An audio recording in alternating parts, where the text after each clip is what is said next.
Man, I can't stop listening to that song, family. It's just, I'm just so grateful to how God gave me another chance at life, man. Uh, you know, I'm going to share a story with y'all first. 2 years ago, I could not walk. And I'm going to pretty much give you the basis of this, my travel in life today. And 2 years ago, I couldn't walk. I couldn't feed myself. I caught something called sepsis in my blood. It was something. And I was in a hospital, and they sent me to a nursing home. And I remember, because I heard stories about people leaving their loved ones in these places. When they go in there, they spend all their money. Not that I had any money to spend, but I just didn't want to be left for dead there. And I whispered in Wanda's ear, and I said, please don't leave me here. And she said, I won't. And anyway, they took me to a nursing home out in Far Rockaway. I'm going to get the name of it because I'm going to practice and get that place closed down. It was the worst experience. It was worse than using out there, man, that place. They was leaving me in my feces. They was giving me cold food. Wanda had to Uber eats me every day, and I paid a guy in a wheelchair to go down to the door and get the food for me because I couldn't walk. And I couldn't even feed myself at the time. And it was a real bad situation, y'all, man. And I didn't think I was going to ever walk up out of there again. And some situations was going on, and like I told one of them, man, y'all got to come up here. They didn't believe what I was telling them. I was like, even though she came every week, she came and cleaned the whole room because they didn't even clean there good. And yeah, the nurses, the head nurse, I'm talking about the people we look in their face and they try to act like they better than God's gift, every day. Treating, and I'm not the only patient they treat like that. They treat a whole lot of other patients like that. But they had a meeting. We had a meeting because Wanda was on the phone, and we was every high person that was supposed to be involved in the floor. And I told them what was going on and how they were short-staffed and, this, that, and the third. And I rebutted everything. I had information on everything because I got a photographic memory and I can hear good and I listen good. And one day, they sent the guy off the floor down to another floor because they were short on that floor. So they only had one person. So that mean I couldn't get what I needed, a shower for the day or whatever, because they had to shower me and everything. And so the guy of cleaning, the manager of cleaning, said, I told him, man, you're short. You ain't bringing towels up. You ain't doing this.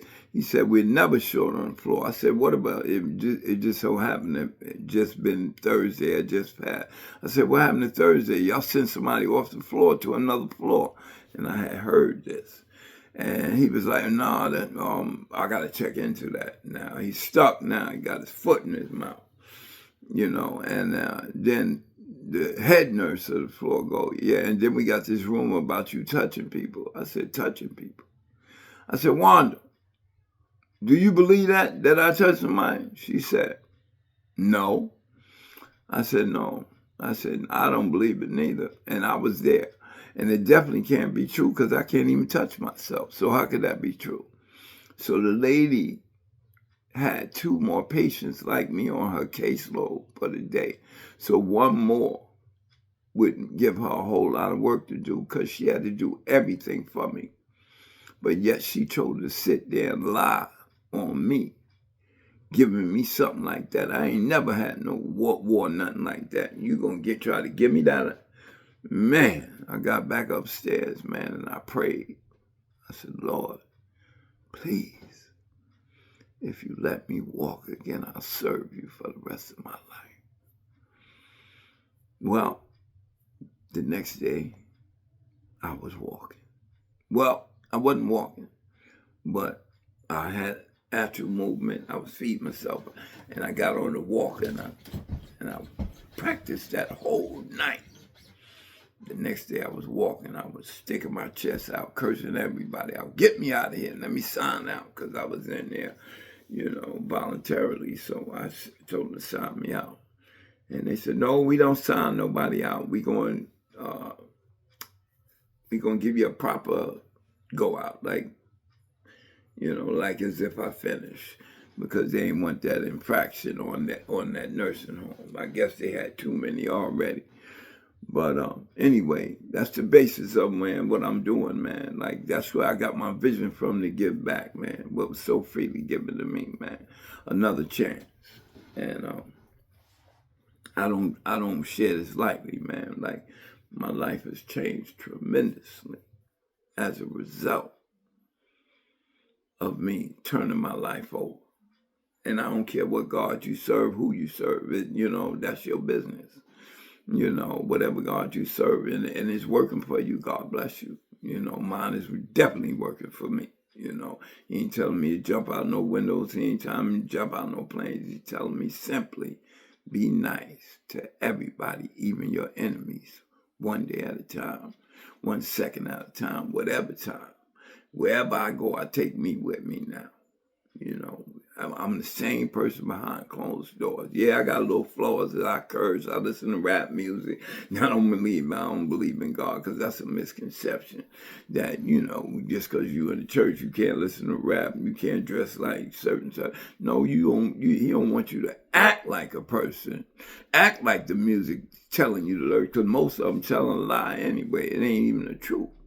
But for the most part, a lot of rap music I listen to reverts me back to the life I used to live, good as well as bad. When I was selling drugs, I sold drugs at okay level, and my father was one of the biggest drug dealers in New York City, man. My father is the guy that you don't hear his name, but if you mention his name, everybody know his name. And that's how he carried himself, and I remember a little small story about him, man. I remember waking up one morning, he got a whole table full of money and shit. Excuse my language. And he counting it. I said, Daddy, why you get up so early every morning? And he said to me, because I'm thinking of another way to get some money. He said, but anyway, help me count this money. After we finished, it was $1 million. And I'm talking about, I ain't even stepped off the porch yet, So that's what my life was like. I've been, I used drugs. I used them hard. I'm not the guy who take one and it's over. That is not my story. In fact, I take one, yet that saying, one is too many, 1,000 never enough. 1,000 ain't even enough for me, because I go hard when I go, and the last run was the last run. I mean, I turned into a complete bum the second day I was out, every time I was out. I'm pretty sure you're seeing different pictures of me, and those are all clothes I had already. You know what I'm saying? And can you imagine, over the years, I went outside with different clothes all the time, and I didn't come back in them. I was the addict that when I went out, I had money in my pocket. Everybody was my friend. I loved these people. Oh, I loved them so much. I kept going out for some more research. Every day I went out because they missed me. And they missed me all right. The same people, need some support now. They won't even subscribe. But it's all good, man. I always been the different guy, man. Always. I ain't never been the guy who get in on nobody else's situation. I always been the guy that had to work hard, and it wasn't even hard because it was, when they say if you working hard, you ain't working, and that is the truth, So I got the name Busy because me and a couple of friends used to say it together. It wasn't for everybody else because, somebody on the South Side, a big man, he was doing this thing. It was his name everybody got it, but they used to call him that. So I really wasn't trying to wear nobody else's name. My name was Bob, but Boo Boo saw fit, a.k.a. 50 Cent, to shout out on a song. Busy B used to be my man, stole my Mac and sold it 7 grams or some shit, And by the way, that Mac was my father's. I forgot all about that. When the feds took my father away, I don't know how you got it. You wind up with it, but that's another story. But, and I was in so much pain about, misleading you and taking that from you. I was in so much pain, and everybody told me, man, that nigga was doing nothing but stealing from you. But that's okay too, man. It is what it is, man. And I just wanted to share that story with you because, I've done things for countless people, man. But when I was in that jungle, ain't nobody come out there and say, yo, Bob, come on, man, let's go home. All I heard about is Bob sleeping on the staircase. Bob, and by the way, I was sleeping on the staircase with a home. I thought I was going to miss something. But I'm back, man, and I'm back with vengeance, man, and I got God on my side, Now I'm not on my side. He holding me down like he always have, because I have so many stories that I could tell you about, and only God got me out of it, because I no longer take credit for God's work. It was not me that got me out of it. It was definitely God, because some of the stuff I've been through, man, it is just, it go on and on, on and on and on and on. And I just, this is for the people who's struggling, man, still, man, giving them a reference point that they can do it too, man. My life is wonderful today, man. I don't got nothing bad going on, man, that I can't handle, Yeah, got a lot of, family issues with my children and stuff, direct result of my behavior, and I signed up for everything that happened in my life. Everything with using anyway. Because ain't no bag of dope never jumped out my pocket and jumped in my nose. I put it in my nose. I ain't never, a nigga ain't never took my money out my pocket. I gave it to him. So, I don't have no qualms when it comes to, no discrepancy as to the fact that I volunteered for every whooping I got when I went out there, if that was the case, man. Because I wasn't a good candidate in the street, not when it came to surviving like a bum, I wasn't, but I tried hard to show them I belong, man. A good friend of mine named JoJo, every time he used to see me, say, yo, what are you doing out here? Or even all the drug dealers, what are you doing? I was washing niggas' cars. I mean, how you go from houses and millions of dollars and you washing a nigga's car? And I'm telling nigga, man, I'm going to wash your car, man, because I don't want you to give me nothing. I want to earn it, But I ain't never sold no drugs for nobody. Can't one nigga say, person say they gave me no drugs to sell, and if I did help, it was because I was helping him out because he was my man or something. The only person I ever sold for was my father, and but Boo Boo put in his book, I was a glorified errand boy for my father. What? Yeah, well, you're a glorified errand boy right now for somebody else. You might got some bread, but you working for somebody, whether you the boss or not, somebody's your boss too. That money. Money ain't my God today, and it never was, You know, maybe it was, you know, because I had to get money to take care of the people around me because I had to keep them happy. Because seems like that was the basis of my relationship with everybody, is what I can do for them. But on a stronger note, man, I'm going to keep sharing this message, man, and give somebody some hope, man. And just please, man, I want to give back to my community, man. That's all I want to do is give back. Give back. That's my job. I'm a servant of God.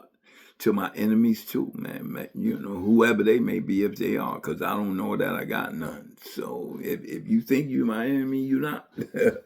Because it's just not that serious today, man. Life is too good, man. And my biggest problem right now, my biggest fear is that I waited too long. You know, that's my biggest fear. I got my teeth out. I got the last 3 out, so I should be getting them done. And like, I'm not ashamed of anything that's going on in my life because God told me, you know, never mind what the next man think. It's what he think. And he told me to get out here and put my face on here. That's what I'm going to do, you know, and I'm going to keep sharing it, man. And I'm going to keep giving it back.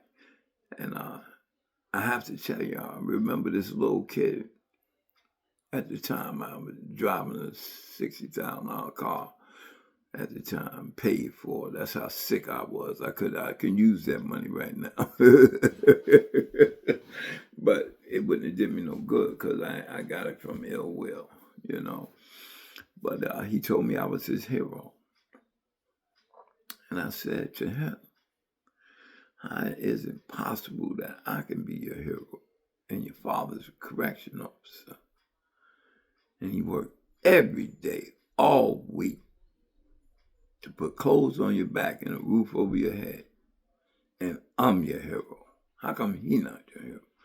Moving forward, I realized I deceived a lot of people to believing that what I was doing was the way to do it, to get, you know, to succeed in life. And it's a lie. The whole game was a lie. You know, I ain't choose the game, it chose me.